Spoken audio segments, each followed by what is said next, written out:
Bonsoir.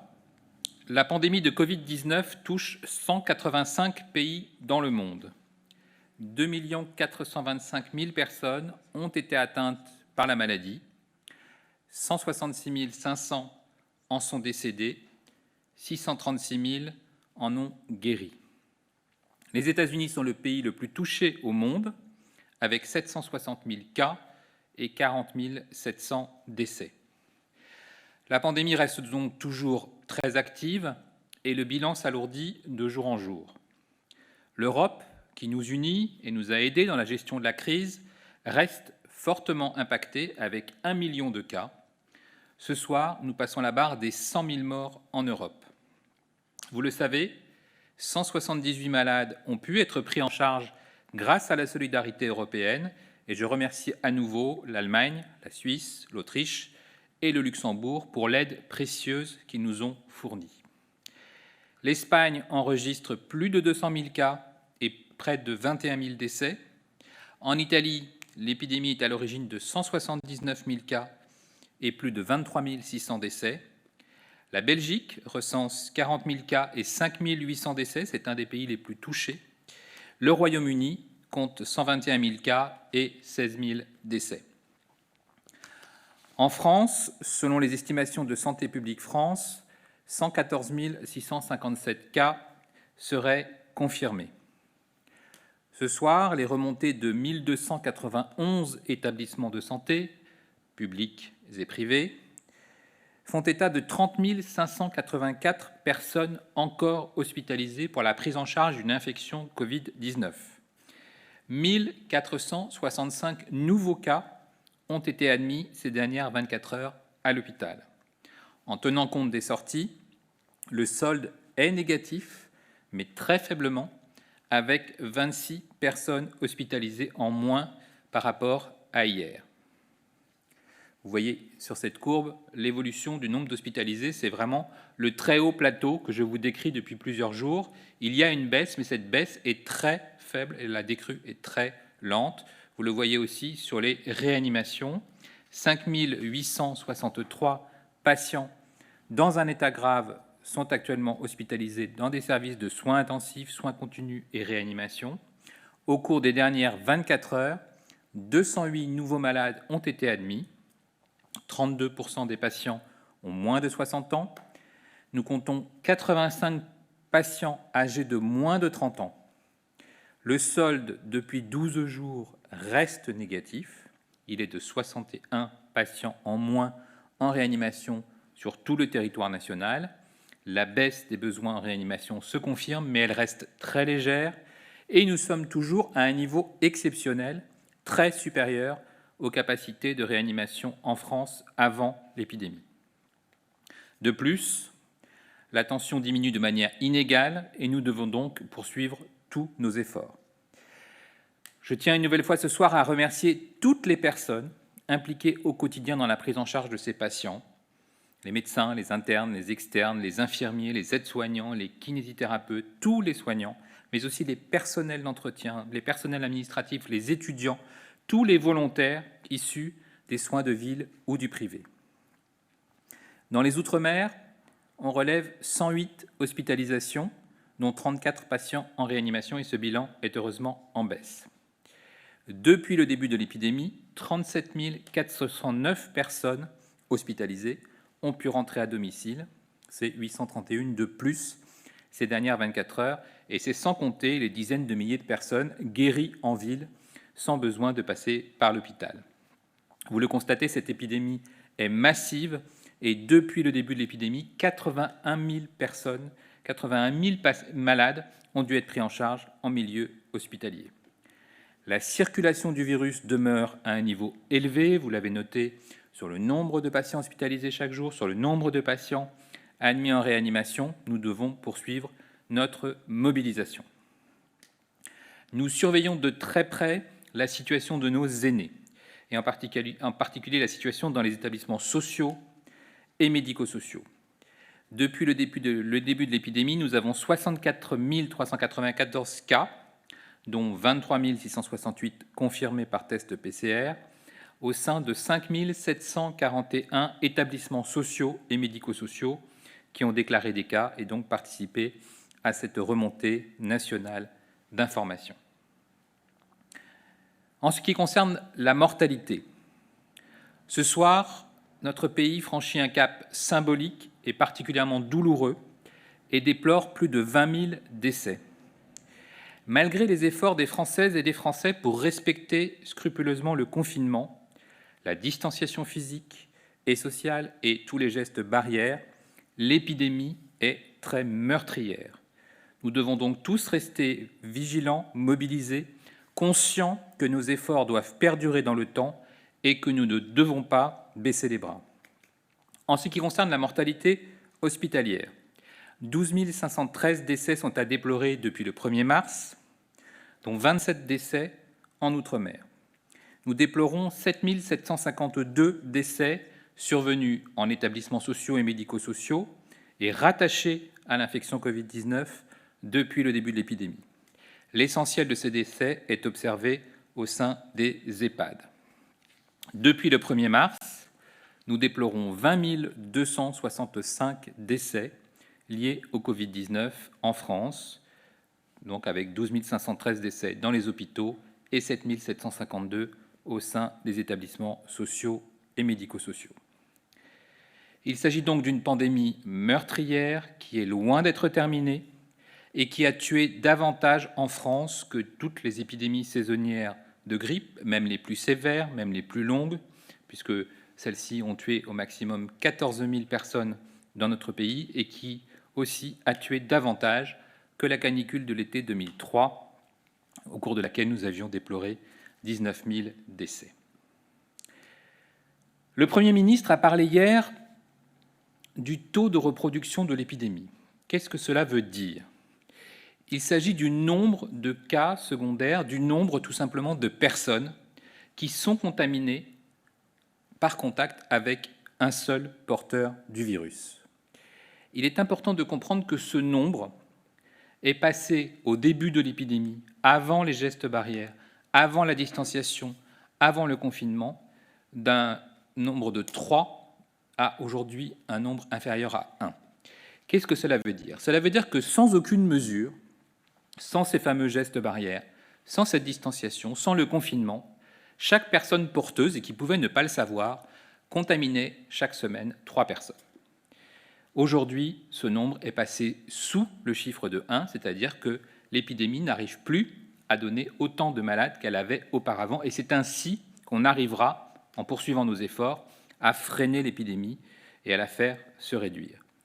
Pour vous donner un exemple très concret, lorsque nous avions 10 000 malades à hospitaliser au début de l'épidémie, sans rien faire, sans gestes barrières, sans confinement, sans distanciation, il fallait s'attendre à 30 000 malades une semaine plus tard, 90 000 malades la deuxième semaine, 270 000 malades au bout de 3 semaines. Donc vous voyez la rapidité de cette propagation lorsque nous ne faisons rien. Et lorsque nous agissons tous ensemble et que ce fameux R0, que ce fameux taux de reproduction baisse sous la barre des 1, eh bien, nous passons de 10 000 malades à 9 000, et potentiellement à 8 000 et à 7 000 semaine après semaine. C'est donc la vitesse de l'épidémie qui a beaucoup diminué grâce à vous, parce que finalement, vous toutes et tous, où que vous soyez, vous êtes debout sur le frein de cette épidémie, par les gestes barrières, par les mesures de distanciation et par le respect du confinement. Aujourd'hui débute la semaine européenne de la vaccination. Dans ce contexte, je tiens à rappeler que la prévention ne doit absolument pas être oubliée. On vient d'en parler. Les mesures de prévention sont fondamentales, en particulier pendant cette période de confinement. Nous ne devons pas mettre en danger les plus jeunes en repoussant ou en annulant les vaccinations obligatoires du nourrisson. Il faut respecter le calendrier vaccinal afin que la protection des tout-petits soit efficace. Vous le savez, la prévention par la vaccination reste le moyen le plus efficace pour protéger nos enfants de maladies infectieuses particulièrement dangereuses. Continuer à vacciner vos enfants est indispensable, même pendant la période de l'épidémie, même pendant cette période de confinement, et continuer aussi à vacciner les personnes fragiles qui en ont besoin. Maladies chroniques, maladie non Covid, maladie aiguë, souffrance psychologique, urgence dentaire, toutes les pathologies doivent être prises en charge dès maintenant. Ne renoncez pas aux soins. Les professionnels de santé y sont prêts. Appelez-les, contactez-les, prenez rendez-vous. Nos professionnels de santé, vous le savez, sont invités à vous contacter, à contacter leurs malades. La santé de toutes et tous doit primer. Je vous remercie. Plusieurs questions pour France Inter. À ce jour, et alors que le décret a été signé le 5 avril, combien de laboratoires vétérinaires ont obtenu le feu vert pour réaliser des tests par PCR ? Alors, je n'ai pas le détail des laboratoires, mais ce que je voudrais expliquer, c'est que tous les moyens des laboratoires en France sont mobilisés pour augmenter notre capacité de tests virologiques. Les laboratoires hospitaliers, les laboratoires privés d'analyse médicale, les laboratoires départementaux, les laboratoires de recherche, les laboratoires vétérinaires, les laboratoires de police, de gendarmerie. Bref, toute la capacité de laboratoires en France, publics, privés, est mobilisée pour que nous puissions faire le maximum de tests. Et le président de la République a vraiment insisté sur ce point. Il faut que toutes les personnes symptomatiques puissent avoir ce test. Nous avons évidemment commencé par les malades les plus graves. Nous avons ajouté, vous le savez, la stratégie de dépistage en EHPAD qui nous permet d'aider les EHPAD à organiser leurs soins et à avoir éventuellement des secteurs Covid et des secteurs non Covid pour rassurer les résidents et pour rassurer évidemment le personnel qui fait son maximum. Et nous ajoutons un certain nombre de secteurs prioritaires et bien sûr l'accès aux soins et l'accès au diagnostic virologique pour toutes les personnes qui ont des symptômes. Combien de laboratoires de recherche publics ? Le CNRS et l'INSERM en ont identifié une cinquantaine. Certains se sont mis en ordre de marche et sont en capacité de réaliser un très grand nombre de tests, jusqu'à 70 000 par semaine. Comment expliquer qu'il n'ait toujours pas été sollicité alors même que par séquençage, le problème des faux négatifs serait réglé ? Où se situe le blocage ? Alors, il n'y a pas de blocage, il faut juste expliquer aux Françaises et aux Français que les laboratoires de recherche ont des grandes capacités, mais n'ont pas l'habitude de rendre des résultats individuels. Et donc, ils doivent juste respecter cette procédure qui est d'un rendu validé, signé, d'un compte-rendu de résultats, alors qu'ils ont l'habitude de faire effectivement des centaines, voire des milliers d'examens, mais dans un cadre de recherche. Donc, il faut juste que cela s'organise au niveau départemental, en lien avec des laboratoires d'analyse, en lien avec l'Agence régionale de santé. Et l'idée est qu'on ait très rapidement tous les laboratoires à disposition pour les Françaises et les Français pour accéder aux tests quand on est symptomatique. Et comment expliquer le hiatus entre décision de rédiger un décret au niveau national et sa mise en œuvre pour la recherche publique, à ce jour non réalisée ? Alors je crois vraiment que les choses vont très vite. Vous citiez un décret qui est quand même très récent. Toutes les ARS, toutes les agences régionales de santé sont mobilisées. Il y a des déclinaisons territoriales, des déclinaisons départementales. Il y a des laboratoires qui ont des capacités importantes, déjà, milieu hospitalier ou en milieu de ville. Donc c'est toute une organisation de laboratoires qui n'ont pas l'habitude de travailler ensemble, qui doivent effectivement s'aligner, se mobiliser, s'organiser pour qu'on puisse répondre sur tous les territoires en France à la demande de tests pour les patients symptomatiques et de tests virologiques par PCR. 2 questions pour Médicite. Les masques grand public seront-ils distribués gratuitement à l'ensemble des Français ? Alors, nous sommes en train d'organiser, vous le savez, par une très forte mobilisation des entreprises françaises, mais aussi par de l'importation, la production en grand nombre de masques. Et donc, l'organisation concrète de cette distribution et de cet accès aux masques va être précisée dans les prochains jours. Plusieurs études mettent en lumière les manifestations neurologiques qui seraient provoquées par le Covid-19. Cette découverte laisse-t-elle entendre que le coronavirus implique encore de nouveaux symptômes ? Si oui, lesquels ? Alors, pas forcément des nouveaux symptômes. En pratique, il y a 2 aspects neurologiques que je voudrais préciser. Vous savez qu'il y a maintenant plusieurs semaines, je vous avais exposé la notion d'anosmie et d'agueusie, c'est-à-dire de disparition de l'odorat et du goût. C'est déjà des atteintes neurologiques, puisque ce sont des nerfs qui déterminent le goût et l'odorat. Cela s'explique par l'attaque du virus sur les fosses nasales où sont présents ces nerfs. Et donc on avait cette explication déjà qui est que quand le virus est présent dans la sphère ORL, il peut attaquer ces nerfs et donner donc ces symptômes qui sont assez rares, mais qui maintenant paraissent caractéristiques de l'infection par le coronavirus. Il y a une autre description qui est plus récente, et le professeur Hanan en a parlé il y a quelques jours, c'est la présence de troubles des fonctions supérieures, de l'orientation, de la réponse, des capacités de mémoire ou d'attention, qui sont vus chez les malades très graves en réanimation. Cela se voit pour plusieurs raisons, parfois parce que le virus attaque le cerveau, mais ce n'est pas aujourd'hui démontré, parfois parce qu'il y a une irritation du cerveau, parce que le virus est proche Et vous savez qu'à la base du cerveau, il y a une possibilité de franchissement de la barrière osseuse qui existe entre les fosses nasales et le cerveau. C'est une autre piste. Et la troisième piste, ce sont des modifications de la circulation vasculaire cérébrale qui seraient potentielles chez les patients les plus graves. Donc vous voyez que ça fait partie des hypothèses, mais ça fait partie aussi, et c'est intéressant de le partager avec les Français, de ce qu'on découvre jour après jour sur ce virus grâce à l'attention portée à ce virus, à l'attention portée aux malades par l'ensemble des médecins français. 2 questions pour VL Média. Selon vos modèles mathématiques, quelle est la part de la population infectée par le Covid-19 aujourd'hui en France? Quel niveau d'infection est projeté pour le 11 mai? Alors, ce sont des travaux qui sont toujours en cours, mais vous avez noté qu'à la fois le président de la République et le Premier ministre ont rappelé des chiffres importants qui sont que plus de 90% de la population française n'a pas été en contact avec ce virus, ce qui veut dire, dans l'autre sens, que moins de 10% des Françaises et des Français ont été infectés. Ce sont des chiffres qui vont être précisés dans les prochains jours. Il y a des travaux à la fois, j'allais dire, mathématiques, de modélisation, qui vont préciser ces données qui vont être publiées prochainement, mais surtout des données d'observation, des données de séroprévalence qui sont en cours, là encore, pour étudier la variété de réactions dans la population française. Et ça, c'est important aussi. Le taux d'immunité est probablement plus élevé dans les régions fortement touchées, en Grand Est, en Bourgogne-Franche-Comté, en Hauts-de-France, en Île-de-France, par exemple, et dans des populations qui ont beaucoup vu circuler le virus, que dans des territoires plus isolés, plus ruraux. On voit qu'il y a des départements de France qui ne signalent, par exemple, pas de décès par infection Covid, et dans lesquels le virus a très peu circulé. Donc il va y avoir des différences d'immunité, mais en tout cas, l'immunité collective en France est basse, comme beaucoup de pays, d'ailleurs, le signalent. Considérez-vous que les régions les moins touchées par le Covid-19 sont susceptibles d'être plus vulnérables lors du déconfinement le 11 mai? Si oui, envisagez-vous d'augmenter leur capacité en réanimation? Alors, en fait, nous n'avons pas la réponse à cette question. Ça peut paraître de bon sens qu'un département, par exemple, peu touché soit plus fragile, mais inversement, c'est un département aussi où il y a peu de porteurs du virus et où le virus circule peu.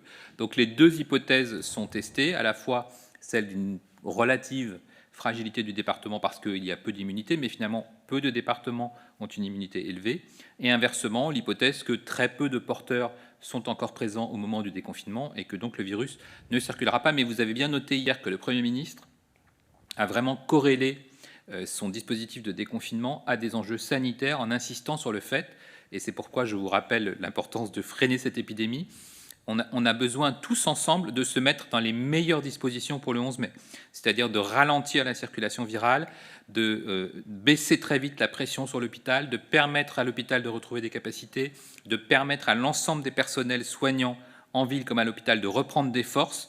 Et plus on aura atteint un niveau bas au moment du 11 mai, meilleures seront les conditions pour réussir le déconfinement. 3 questions pour l'APM. Le gouvernement italien estime qu'il faut que 60% de la population installe son application de traçage Immuni pour qu'elle soit efficace. A-t-on une estimation de ce pourcentage pour la France et Stop Covid? Non, nous n'avons pas ces analyses. En fait, c'est assez cohérent. Si on veut un dispositif efficace, si on veut un dispositif fonctionnel lorsqu'il n'y aura plus les mesures de confinement, il faut qu'on soit capable de tester, d'isoler, de repérer les cas contacts, quelle que soit la méthode d'ailleurs, que ce soit une application ou du contact de tracing classique. L'idée est qu'on sache très vite qu'une personne est porteuse, qu'on connaisse très vite tous ses contacts à risque, qu'on puisse les identifier, les surveiller, les tester, pour savoir où sont les chaînes et pour casser très rapidement les chaînes de transmission. Nombre de laboratoires de biologie médicale commencent à proposer des tests sérologiques sur prescription. Quel est le point de vue de la DGS sur cette offre? Grande prudence, pour plusieurs raisons. La première raison, c'est celle que je vous ai donnée tout à l'heure, c'est que l'immunité collective est faible.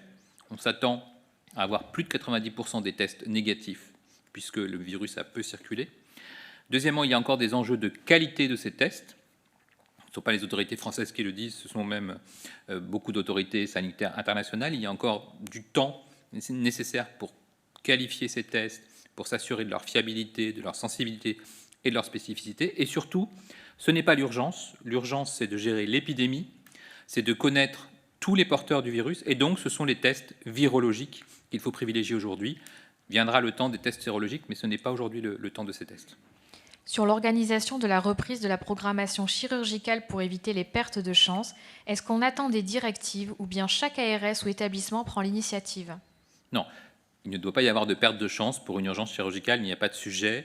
Je le dis depuis plusieurs jours, c'est très important de le rappeler. Lorsqu'on a une indication chirurgicale, si on a une fracture du col du fémur, si on a une urgence chirurgicale digestive, il faut évidemment se faire opérer. Et les équipes sont prêtes à le faire.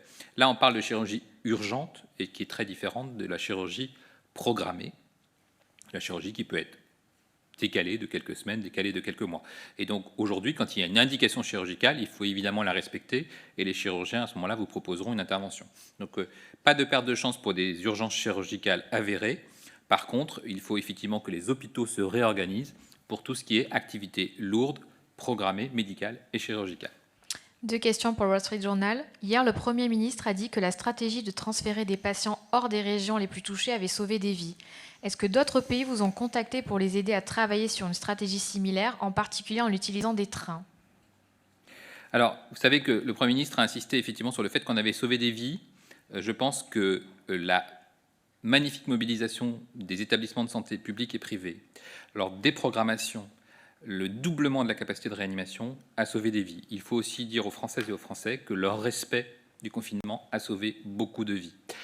Les évacuations sanitaires avaient un seul objectif, c'est de permettre de prendre en charge les malades dans les meilleures conditions.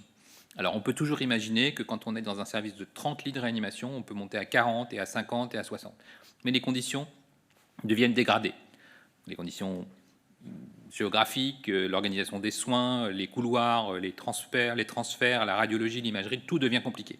Et donc, il est quand même beaucoup plus logique de laisser une équipe pleinement mobilisée dans un hôpital et de transférer un malade vers un hôpital qui est beaucoup moins occupé, beaucoup moins chargé, qui a des professionnels de santé qui sont prêts à accueillir les malades pour répartir la charge et pour que tout le monde ait à participer à la prise en charge optimale de ces patients graves. Et c'est ce que nous avons fait, c'était totalement inédit. 640 patients transférés, 640 patients lourds de réanimation transférés, intubés, ventilés, ça n'avait jamais été fait en France. Je crois que ça n'a quasiment jamais été fait non plus à l'étranger, en période de paix en plus.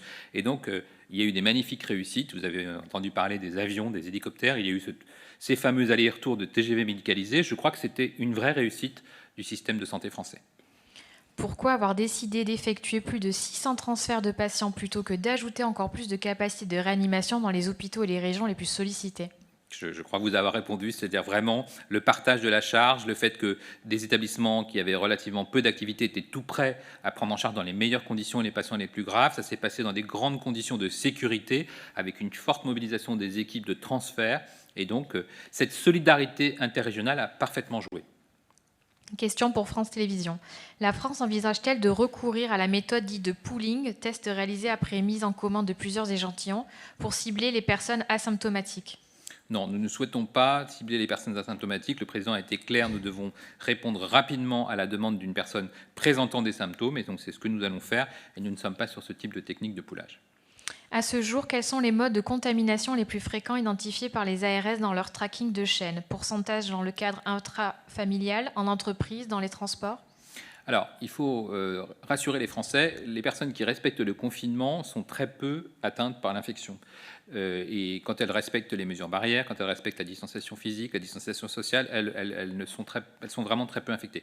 Après, on voit bien que plus on sort, plus on est exposé, plus on a de contacts, plus on peut se retrouver en contact avec une personne parfois ne présentant pas de symptômes, qui peut être porteuse du virus. Et donc c'est pourquoi je réinsiste aujourd'hui sur le respect strict du confinement, sur l'attention que nous devons porter en permanence à nos distances, au respect des gestes barrières, au lavage régulier des mains, justement pour éviter cette hypothèse qui serait qu'on soit exposé par nos activités du quotidien, par notre activité au travail, à une personne porteuse du virus. Et c'est comme ça que les personnes se contaminent, mais nous n'avons pas de statistiques pour dire que vous avez été contaminé à tel ou tel endroit, parce que personne ne le sait.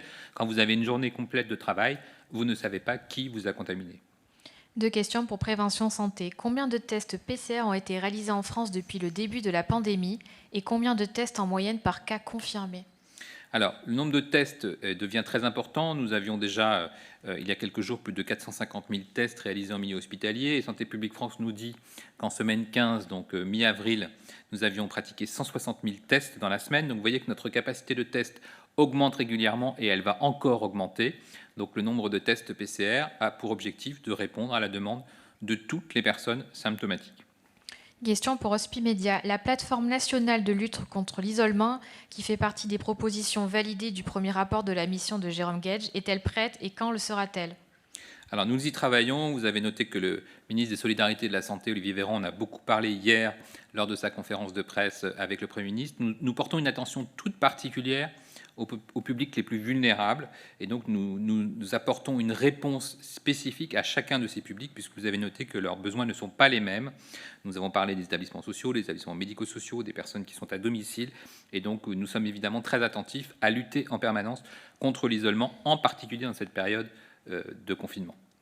3 questions pour Terragora. Qu'a révélé le décryptage du génome du virus?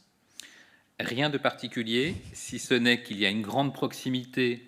Vous savez que ce séquençage complet du génome, il a été fait dans plusieurs endroits. C'est important que les Françaises et les Français s'en rendent compte.